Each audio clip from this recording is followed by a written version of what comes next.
আপনার এই কথা বলাটা খুব স্বাভাবিক। আপনি হাঁসখালির আমাদের ওই ছোট্ট মেয়েটিকে, 14 বছরের মেয়েটিকে বলতে পারেন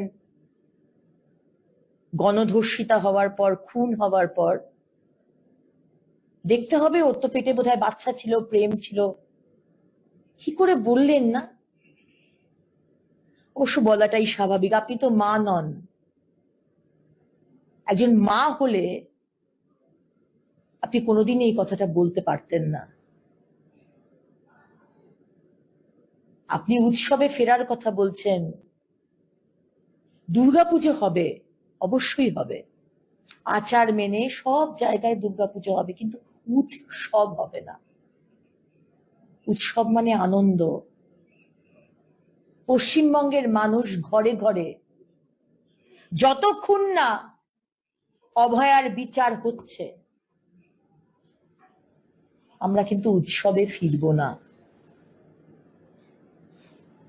আর সিবিআই কে দোষ দিচ্ছেন যে 5 ঘন্টা, দ্য ফার্স্ট 5 আওয়ার্স, প্রথম 5 ঘন্টা খুনের, আমি বলছি না, আইনজীবীরা সেদিন বলছিল, আমরা দেখছিলাম সাধারণ মানুষ, যে প্রথম 5 ঘন্টা যে কোনো ইনভেস্টিগেশনের জন্য অত্যন্ত জরুরি।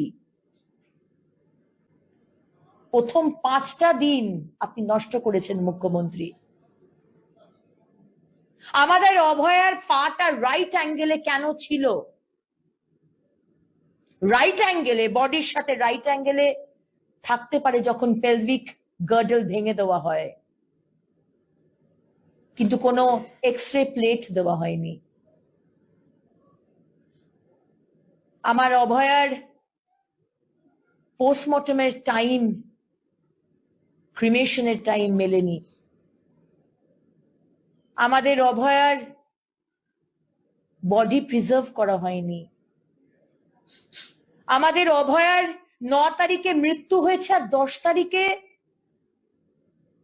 আপনার খুব কাছের, যাকে আপনি প্রোটেক্ট করেছিলেন, ডক্টর সন্দীপ ঘোষ 13 বছর ধরে সরকারি হাসপাতালে ডাক্তারবাবুদের বাথরুম, রেস্টরুম হলো না, কিন্তু 9 তারিখে অভয়ার খুনের উইদিন আওয়ার্স আপনার ডক্টর সন্দীপ ঘোষ অর্ডার বের করে দিলেন যে বাথরুম তৈরি করতে হবে, রেস্টরুম তৈরি করতে হবে, আর ক্রাইম সিন থেকে জাস্ট 200 মিটার দূরে ভাঙাভাঙি করে সমস্ত কিছু নষ্ট করে দিলেন। আমাদের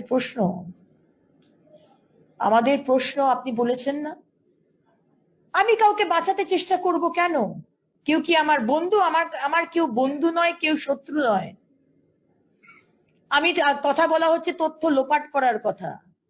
আমরা কেন তথ্য লোপাট করতে যাব?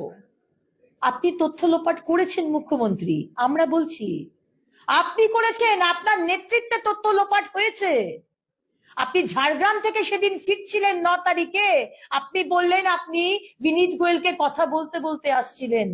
আপনি বলেননি যে বডিটা প্রিজার্ভ করো?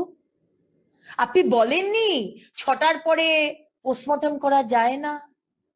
আপনি বলেননি যে এত তাড়া করো না, এত তাড়াহুড়ো করে অভয়ার বডিকে ক্রিমেট করে দিও না? আপনি বলেননি? আপনি তো নিজে একজন আইনজীবী, আপনি তো নাকি প্র্যাকটিসও করেছেন, অথচ আপনার পুলিশ এগুলো সব করলো। আপনি জানেন না? আপনি সব জানেন। আপনি তথ্য লোপাট করেছেন।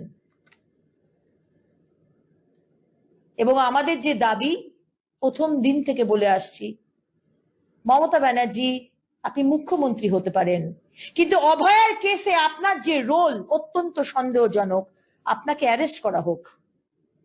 You should be arrested, Mamata Banerjee. You are not above the law. মুখ্যমন্ত্রী ভারতবর্ষের আইনের ওপর নন। আপনি যা করেছেন, আপনাকে অ্যারেস্ট করা হোক, বিনীত গোয়েলকে অ্যারেস্ট করা হোক, এবং ডক্টর সন্দীপ ঘোষের সামনে বসিয়ে আপনাদের ইন্টারোগেশন করা হোক। এটা আমাদের দাবি।